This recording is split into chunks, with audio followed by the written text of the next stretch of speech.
Market में एक ऐसी स्कीम है जिसमें हम हर महीने 10,000 से लेकर 12,500 रुपीज इन्वेस्ट करके अपनी बेटी के लिए 67 लाख रुपीज जोड़ सकते हो।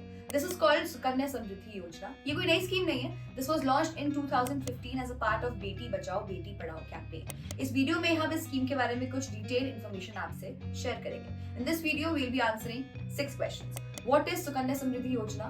What is the structure of the scheme? What are the benefits and features? Are there any other schemes for your girl child? What are the pros and cons of this Yojana? And how to create your account? या very simply put, Sukanya Samriddhi scheme government का एक ऐसा campaign है जिसमें आप अपनी girl child के लिए इन्वेस्ट कर सकते हो। आपकी जो बेटी है उसकी एज मैक्सिमम 10 इयर्स होनी चाहिए, यानी कि जो पेरेंट्स है वो अपनी बेटी के लिए इन्वेस्ट कर सकते हैं जब तक उसकी एज है 0 to 10 इयर्स। मैक्सिमम आप 2 सुकन्या समृद्धि योजना अकाउंट्स खुलवा सकते हो, इससे ज्यादा नहीं। मिनिमम इन्वेस्टमेंट होनी चाहिए 250 रुपए की, और साल में आप मैक्सिमम 1.5 लाख की इन्वेस्टमेंट कर सकते हो। इसमें ऐसा नहीं कि आपको पूरी इन्वेस्टमेंट एक साथ करनी है या हर महीने आपके कुछ पैसे कटेंगे। फुल फ्लेक्सिबिलिटी दी जाती है, आप कभी भी इसमें इन्वेस्ट कर सकते हो। करंटली सुकन्या समृद्धि योजना में 8% तक का रिटर्न मिल रहा है, लेकिन इसमें ध्यान देने वाली बात यह है कि जो इंटरेस्ट रेट है ये हर क्वार्टर में चेंज होता रहता है। अब बहुत सारे लोगों के मन में डाउट आएगा कि अगर हमने 8% में इन्वेस्ट करा है और अगर ये हर क्वार्टर में चेंज हुआ तो क्या हमारा इंटरेस्ट रेट भी चेंज होगा? तो मैं आपको बताता हूँ, ऐसा कुछ नहीं है।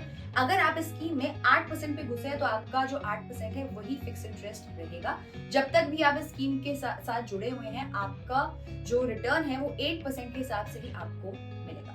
अब हम समझते हैं कि इस स्कीम का स्ट्रक्चर क्या है, यानी कि ये स्कीम काम कैसे करती है। देखो यार, सबसे पहले तो आपको इसमें एक अकाउंट ओपन करना है। वो कैसे करना है, क्या उसका प्रोसेस है, वो मैं आपको बाद में बताऊंगी। जैसे ही आपका अकाउंट ओपन हो जाएगा, आप इसमें इन्वेस्ट करना शुरू कर दोगे और आपका पैसा ब्लॉक हो जाएगा जब तक आपकी बेटी की एज 18 इयर्स नहीं हो जाती। वैसे तो आपका पैसा तब तक ब्लॉक रहेगा जब तक आपकी बेटी की एज 21 इयर्स नहीं हो जाती, लेकिन जैसे आपकी बेटी 18 इयर्स की होगी, आप इसमें से 50% अमाउंट विड्रॉ कर सकते हो। लेकिन वो भी अमाउंट आप तभी विड्रॉ कर सकते हो जब आपकी बेटी का किसी कॉलेज में एडमिशन हो जाएगा। उसके लिए आपको सारे प्रूफ दिखाने होंगे, admission letter and all, so that you can withdraw this amount. आपको अकाउंट खुलवाने के बाद 15 साल तक इसमें कंटिन्यूअसली इन्वेस्ट करना पड़ेगा। जैसे कि हमने मेंशन करा, 0 to 10 इयर्स की एज में आप शुरुआत कर सकते हो इसमें इन्वेस्ट करने की। जैसे ही आपने शुरू करा, उसके बाद 15 साल तक आपको कंटिन्यूअसली अकाउंट में इन्वेस्ट करना पड़ेगा। अगर आपने किसी भी साल मिस किया तो आपका अकाउंट डीएक्टिवेट हो जाएगा। अगर आप गर्ल चाइल्ड के बर्थ से ही इन्वेस्ट करना शुरू करते हो फॉर द नेक्स्ट 15 इयर्स, और अगर आप हर साल 1.5 लाख रुपए इन्वेस्ट करते हो, तो एट द एज ऑफ 21, जब आपकी बेटी 21 इयर्स की होगी, तो 67 लाख रुपीस का कॉर्पस मिलेगा, वो भी tax free. Now let's talk about the features and benefits of Sukanya Samriddhi Yojana. देखो यार, सबसे बड़ा बेनिफिट तो ये है that this scheme has zero risk of default. Zero risk of default के साथ it is giving you 8% return, which is better than FDs in today's date. दूसरा सबसे बड़ा बेनिफिट ये है that the scheme is tax exempt at all the stages, यानी कि जब आप, यानी कि गर्ल चाइल्ड का पेरेंट इस पे इन्वेस्ट करेगा, then under section 80C you will get tax benefits. You can also show this investment as a deduction from your taxable income. इस पे जो आपको इंटरेस्ट भी मिलेगा उसमें भी आपको कोई टैक्स नहीं देना पड़ेगा। And finally, when at the age of 21 आपकी बेटी को इसका कॉर्पस अमाउंट मिलेगा, उस पे भी कोई टैक्स आपको नहीं देना पड़ेगा। इंडिया में ऐसी बहुत कम स्कीम्स है जो आपको इतना टैक्स बेनिफिट्स देती हैं, जो है भी उस पे रेट ऑफ इंटरेस्ट काफी कम रहता है। Third benefit is more of a temporary benefit. जैसे कि हमने आपको बताया कि करंटली आपको 8% तक का रिटर्न दे रही है, एंड हर क्वार्टर में ये इंटरेस्ट रेट है जो चेंज होता रहता है। हमारे हिसाब से, हमारी जो एनालिसिस वो कहती है कि इससे बेटर नहीं होगा। हमारे हिसाब से we are already at its peak. अगर हुआ भी तो मैक्सिमम 0.1 to 0.2% बढ़ेगा, एंड उसके बाद ये कम ही होगा। सो अगर आप इसमें इन्वेस्ट करने का सोच रहे हैं, then this is the right time to enter this scheme. या देखो, वैसे तो गर्ल चाइल्ड के लिए स्पेसिफिकली कोई और स्कीम नहीं है, लेकिन आप पीपीएफ या पब्लिक प्रोविडेंट फंड का ऑप्शन कंसिडर कर सकते हो। इसमें भी सुकन्या समृद्धि योजना जैसे एक माइनर अकाउंट आप खुलवा सकते हो।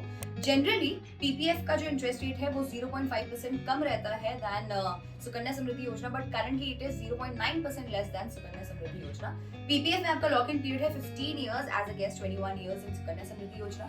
और अगर आप कोई और ऑप्शन कंसिडर करना चाहते हो जो थोड़ा रिस्की हो, तो आप अपनी बेटी के बिहाफ पे, अपनी बेटी के नाम पे एक डीमैट अकाउंट खुलवा सकते हो। You can start investing in index funds from her behalf. आपको इसमें ओवर लॉन्ग रन आपको ज्यादा इंटरेस्ट मिलेगा सुकन्या समृद्धि योजना से, बट हाँ, थोड़ा रिस्क इसमें रहेगा।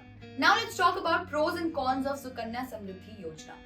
प्रोज की तो हमने ओवरऑल बात कर ही ली है, ऊपर जो भी हमने डिस्कस करा वो सब प्रोज ही थे। अब हम बात करते हैं कॉन्स के बारे में। सबसे बड़ा कॉन तो ये है कि आपका पैसा जो है वो फंस जाता है जब तक आपकी बेटी की एज 21 इयर्स की नहीं हो जाती है। आप तब तक पैसा विड्रॉ नहीं कर सकते। 18 इयर्स की एज में आप पैसा जरूर विड्रॉ कर सकते हो, but that too only 50% amount. उस पूरा अमाउंट के लिए आपको वेट करना ही पड़ेगा। पीपीएफ पीएफ जैसी जो स्कीम्स है उसमें लॉक इन तो होता है, but you can still get loan against investment अगर आपको कभी जरूरत पड़ी तो। इसमें ऐसा ऑप्शन नहीं है।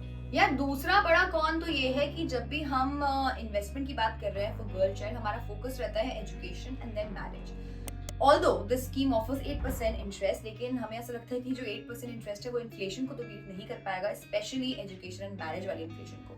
21 ईयर्स के बाद जब आपको इन दोनों चीजों के लिए पैसों की जरूरत पड़ेगी तो वी आर श्योर कि 65 to 70 लाख से तो बहुत ज्यादा का ही खर्चा आएगा। सो एक ये ऑप्शन है कि आप अपना सारा इन्वेस्टमेंट इसमें ना करें स्कीम में, आप इसको डाइवर्सिफाई करके म्यूचुअल फंड में इन्वेस्ट कर सकते हैं। In short, do not put 100% of your savings in Sukanya Samriddhi scheme. अगर आपने मन बना ही लिया है स्कीम में इन्वेस्ट करने के लिए, तो आपको ये भी जानना होगा कि इसमें अकाउंट खुलवाना कैसे है, how to start with this scheme. इसमें आपके पास एक ऑप्शन है, that is offline. Online investment का कोई ऑप्शन नहीं है, आप घर बैठे बैठे ऑनलाइन कहीं से भी इन्वेस्ट इसमें नहीं कर सकते, अकाउंट ओपन नहीं कर सकते।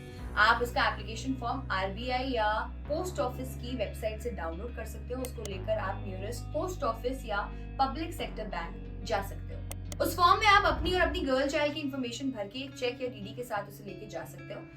बैंक आपसे कुछ और भी प्रूफ्स मांगेगा for KYC, like birth proof of girl child, address, ID proof of parents etcetera. 2 से 4 दिन में आपका अकाउंट ओपन हो जाएगा।